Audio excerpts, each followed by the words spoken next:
Welcome to the Howie Silbiger Show on the True Talk Radio Network. Get in on the conversation. Call 1-877-669-1292. Imagine for 1 second, just for a second, that the October 7th attack never happened. Imagine for a second that there were no mass murders, no genocidal attack, no raping of women, no killings, no raping of dead bodies, no beheading of babies. Imagine that attack just never happened. And then imagine, just for a second, one rocket flying in from Gaza and landing on Israeli civilian heads. How would the world react? Would they say something? Would they be outraged that civilian populations have been attacked? What do you think would happen? Well, of course, the question is rhetorical because we know what would happen because we've watched it happen for 17 years. Israel, a sovereign nation, recognized by the world in 1948. Immediately after their recognition and their declaration of independence, attacked by all their neighbors, attacked by everybody, defended themselves successfully, survived the initial attack. And let me remind you that in 1948, the attack on the Jewish population of Israel, the attack on the newly founded state of Israel, the stated goal of that attack was to wipe Israel off the map. The stated goal of that attack was to commit another genocide in 1948 against the Jews who were living in the Middle East. So, well, some could argue, and maybe rightfully so, that was resistance against the new state of Israel. That was resistance. That was a legitimate act of resistance. And that may be a valid argument, perhaps. But then how do you explain the genocidal attack on the Jews before 1948? In 1929, the majority of the Jews living in the town of Hebron were murdered. They had lived there for centuries, side by side with the Arabs in Hebron, living in peace. And then in 1929, the Grand Mufti got up and said that the Jews have to go. And so they were murdered. 129 of them. That was how many people lived in the town of Hebron at the time. And now there are no Jews in Hebron. It always makes me laugh when I hear people accusing Israel of being an apartheid state. You're an apartheid state, they say. These people who are making this accusation have no idea what apartheid was. And why do you think that Israel is singled out as the only apartheid state, assuming that the allegation, which is totally ludicrous, but assuming that the allegation is true? We'll just make that assumption. It's not, but we'll make the assumption that it is. We'll talk in hypothetics at the moment. Why do you think Israel is the only state that is singled out as an apartheid state? Where's the apartheid in Israel? Millions of Arabs live within Israeli territory. Arabs serve on the Israeli Supreme Court. Arabs serve in the government. They sit in the Knesset. Where's the apartheid? But how many Jews live in Arab lands? How many Jews live anywhere in the Arab lands? I mean, you can count them on one hand, probably. Maybe you need two. So where's the apartheid? Is it in the Jewish state, which allows Arabs and Jews to coexist within the borders of their state? Or is it in the Arab states that demand that Jews leave or die? It's interesting that the world talks about a two-state solution, which by definition, means that Israel has to be a pluralistic state and allow anybody to live there. Arabs, Jews, doesn't matter. But the Arab states, including the state of Palestine as they want to create, is okay. It's perfectly okay with the rest of the world. That they could say that they don't want one Jew living within their territory. Why is it okay to exclude Jews from Arab land? And why is the Jewish state forced to accept non-Jews into their state? Why the hypocrisy? When we talk about human rights and we talk about the rights, the alienable rights of people, should they not be equal along the entire board? Should not everybody be treated equally? When you want to talk about human rights and you want to be a human rights activist, should you not be advocating for the human rights of everybody? So if an Arab is allowed to live in Jerusalem or in Tel Aviv, should a Jew not be allowed to live in Damascus?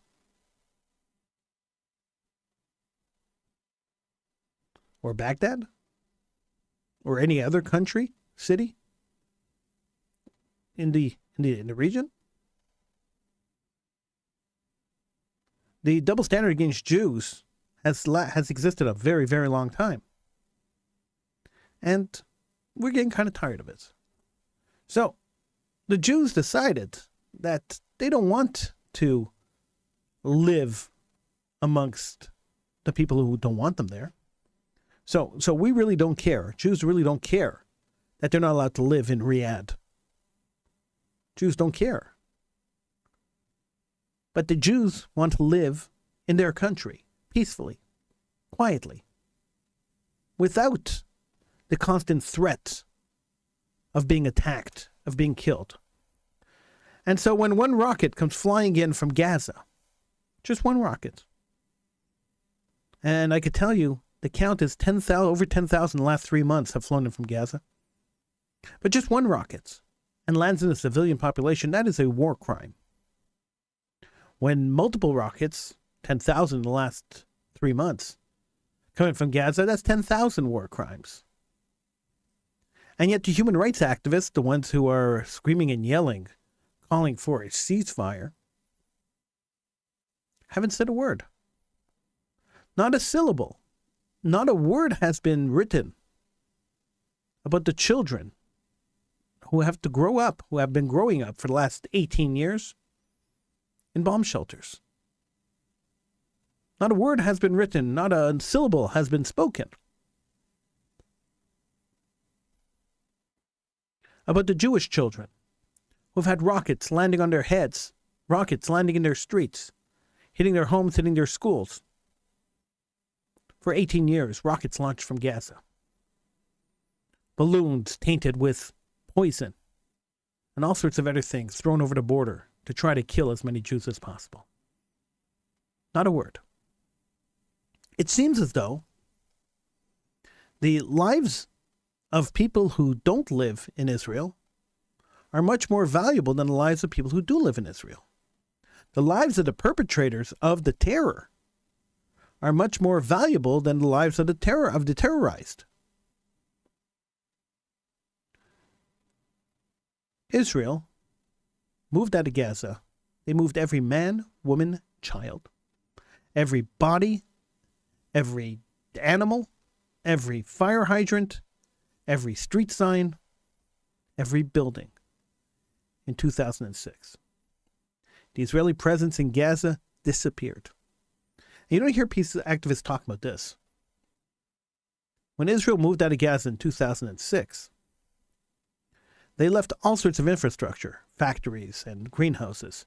There was a huge business in Gaza, and the Jewish population of Gaza had a huge business growing fruits and vegetables and manufacturing stuff. And they left all the factories and all the greenhouses and all the equipment there. It was sponsored, of course, by some rich Jewish guys from New York and California, who paid for it all. They bought them from the farmers and from the manufacturers, and their grand idea was that the people of Gaza, after the Israeli brutal occupation ended, as they called it, the people of Gaza would be able to pick up the pieces, create industry using equipment that was generating billions of dollars worth of sales, and create an industry and make Gaza the Riviera of the Middle East. That was the goal.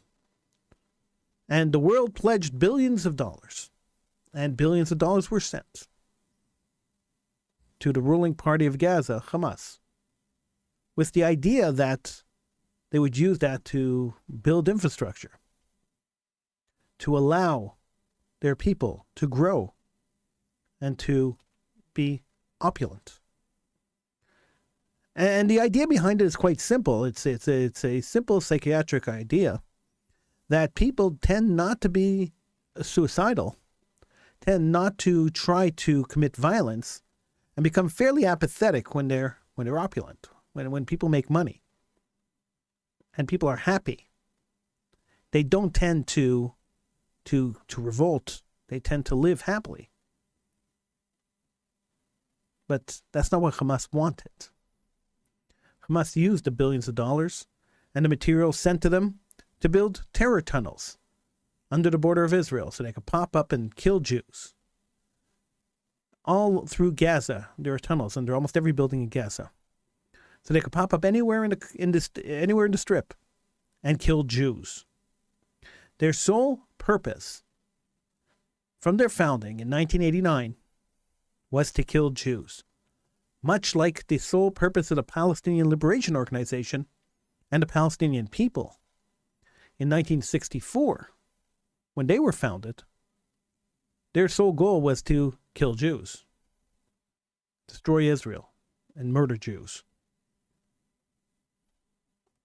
Now, I understand when the propaganda machine gets running and bodies of babies or dolls that look like bodies of babies are held up. I understand how that triggers emotions in the West. And they understand it clearly. And they use it very well to trigger emotions in the West. It is very, very, very well oiled, their propaganda machine. And they know how to play it really well. Hamas hides amongst civilians solely so that those civilians could die and they could point to an ever-rising tally of dead civilians. While Israel's trying to eradicate Hamas, Hamas is trying to eradicate the civilians of Gaza. Hamas leaders have said it clearly, and you can see the interviews, just look them up. They're very present, they're very there and very present, where they're asked, with all the billions and billions and billions of pounds of cement that were sent to Gaza, why are there no bomb shelters for the civilians of Gaza? 2.5 million people living in Gaza and no bomb shelters? And the Gazan Hamas leaders answer quite simply, we consider all the citizens of Gaza, we consider them refugees, we consider them foreigners. They come from Syria, they come from Egypt, they come from Lebanon. And it's the Red Cross's job to protect them. We built the tunnels to protect our fighters. It's not a surprising revelation, but it goes against all Western values. You see, in Western culture, we value life. In Western culture, we do whatever we can to preserve life. And when we hear about people being killed elsewhere in the world, we're revolted by it. But in Middle Eastern culture, particularly in the extremist Arab culture, they're not so concerned about life. In fact, they glorify death. If you die serving Allah, you become a martyr. And you go directly to heaven, a straight path to heaven. So many people stand in line to try to die in the service of Allah. Years ago, after Baruch Goldstein walked into a mosque in Hebron and killed worshippers in a mosque, 23 or so worshippers in a mosque, I was on a radio interview. I was interviewed on a radio show. I was put up against a left-wing Jewish activist. And I thought it would be great for a right-wing Jewish activist and a left-wing Jewish activist to stand and be interviewed just after the Baruch Goldstein massacre. So I think that was, 1993 or so. And the left-winger that was on, his name was Alan Rose, the late Alan Rose. He was a British expatriate who worked for the Jewish Federation. His statement was that there is nowhere in Judaism at all, that allows for somebody to walk into a mosque or walk into anywhere and commit mass murder like that. This is foreign to Judaism. And I piped in there and I said, wait a second, that's not necessarily true. And this applies to all religions. It's not necessarily true. If you are raised as a child to believe that your religion calls for you to sacrifice yourself in mercy of God or in honor of God, and the way to do that, the way to honor God and the way to sacrifice yourself is to go and to murder other people who are considered the enemy, then that becomes your mission in life.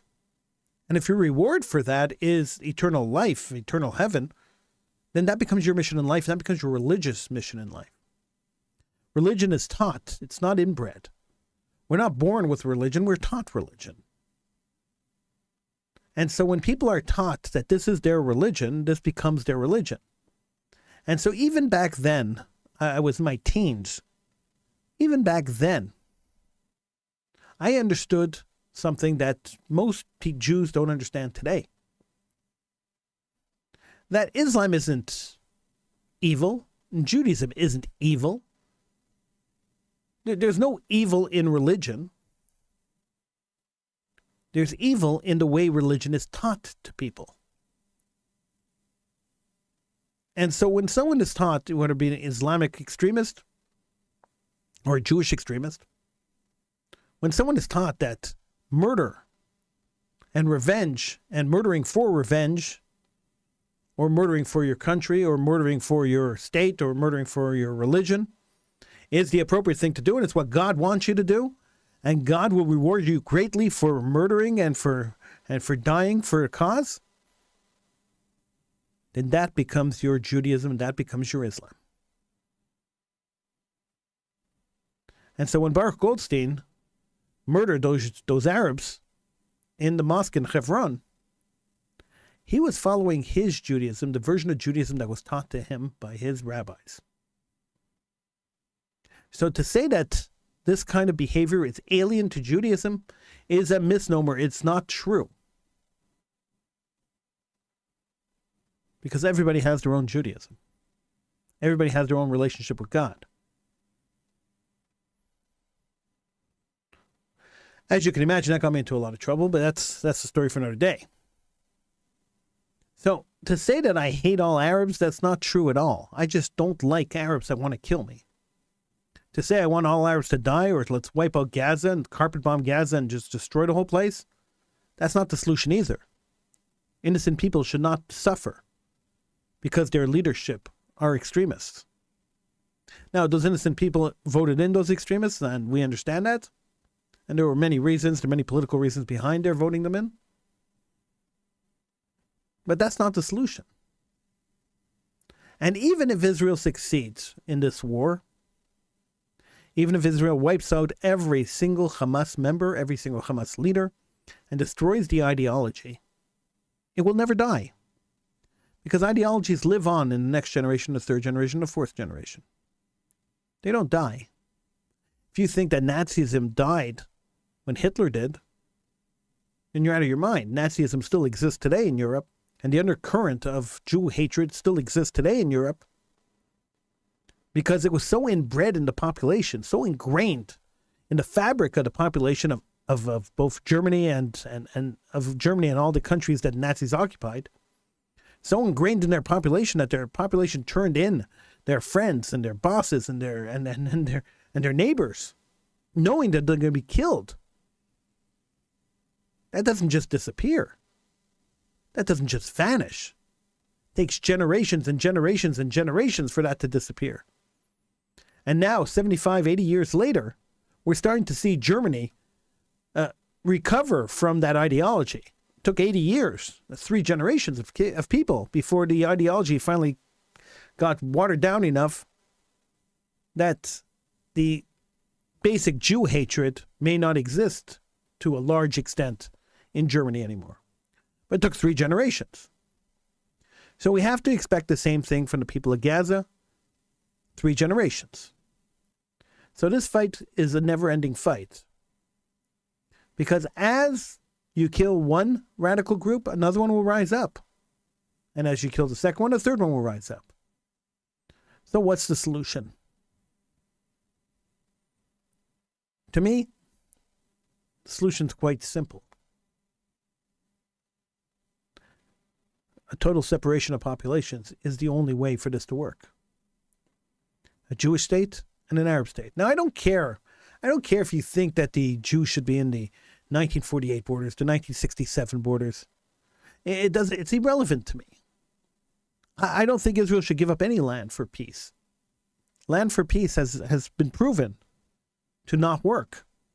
Take a look at the Oslo Accords. More Jews died as a result of the Oslo Accords than were dying in terrorism before the Oslo Accords.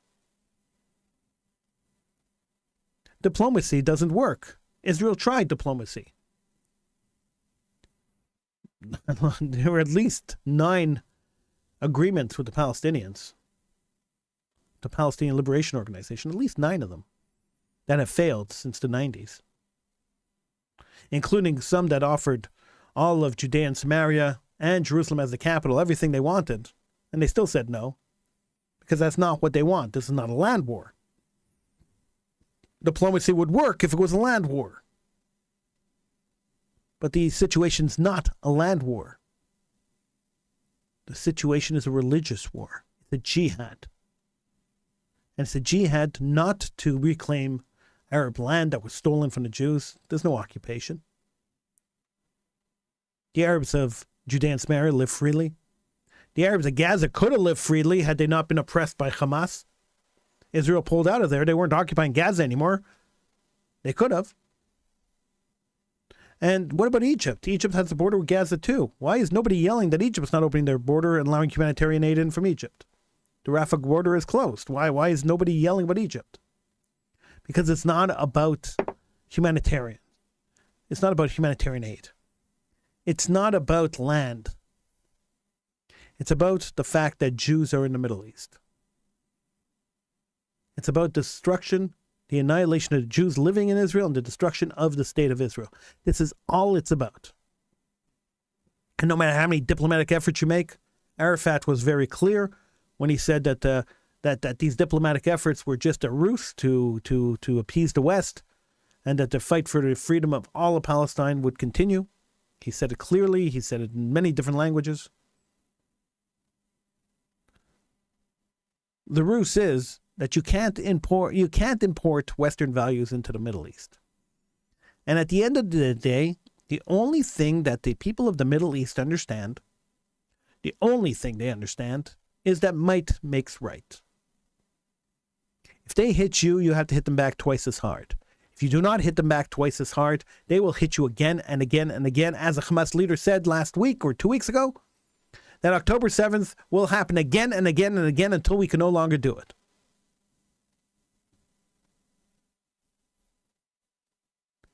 You want to eradicate Hamas, you have to hit them really hard.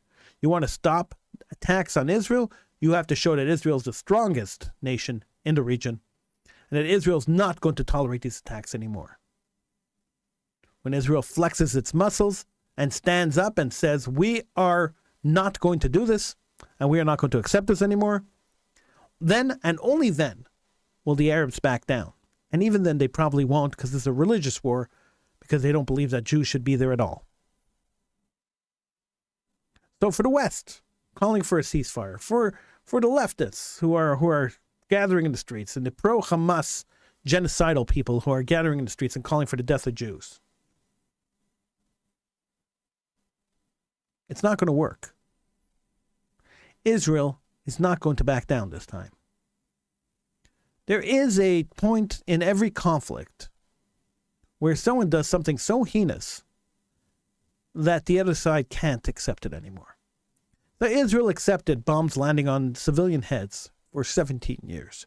They accepted random attacks on Jews, murders of Jews for 17 years. In fact, they accepted it for more than 17 years since the founding of the state, since before the founding of the state. But a genocidal attack from an organization that has committed itself to murdering Jews anywhere in the world, a genocidal attack like the one that happened on October 7th, was the straw that broke the camel's back. When we say never again, we're not saying that we're going to remember the Holocaust and that we're just going to stop, and that we're just going to stop people and going to remind people that, we can't allow this to happen again. When Jews say never again, what we mean is never again will we be put in a position where somebody else could subjugate us and murder us. Never again will we stand down while our brethren are being killed anywhere. Never again will we allow anyone to take us, to butcher us, to shove us into ovens, to behead us, to rape our women. Never again means something. It's not just a hollow chant that's yelled at rallies. There's a meaning behind it. Never again means that the Jews will not sit back idly. We're not going to be sheep brought to the slaughter. We're not going to sit back and allow ourselves to be murdered. Never again will there be a genocide against the Jewish people. Never again will we sit quietly and idly and allow our brethren to be killed. Never again will we be quiet. Never again. There was a rally in Ottawa. Thousands of Jews showed up to the rally. But in Toronto, Ontario, 7 buses didn't show up to pick up Jews to go to the rally. They stood down the buses because they didn't want to support a pro-Israel rally. They're being called out now by the federations of Toronto. Because never again are we going to be silent. We are not going to allow the Jew haters to win. We are not going to allow the genocidal murderers to kill us. We are not going to allow our government, the government of Justin Trudeau, to morally equate the actions of Hamas on October 7th to the response of the Israeli army. There is no moral equivalence. If Hamas wants the violence to end, the violence will end tomorrow. The conditions were laid out by Israel. Release the hostages, and the violence ends. Hamas has refused to do that, putting more and more Gazans at risk. Never again means that we are going to continue until we free every single hostage in Gaza. Never again means we will continue until the genocidal murderers no longer exist or are no longer able to perpetrate any attack on the Jewish people. Never again. I'm Howie Silbiger. Thank you for joining me. I will be back again tomorrow, right here on the True Talk Radio Network. Thank you so much. If you want to reach me, Howie at TrueTalkRadio.com. That's Howie at TrueTalkRadio.com. You could always email me. Don't forget, if you missed any part of this podcast, any part of this, you could subscribe to the podcast on any of the podcasting services. And of course, you could download the True Talk Radio app from your favorite app store. Just look up the True Talk Radio Network app. It's at your favorite app store, iPhone, Android phone, any phone you have. Go to your app store and search for the True Talk Radio Network app, where we have 24 hours of programming. Till next time, thank you for joining me. I'm Howie Silbiger. Have a great one.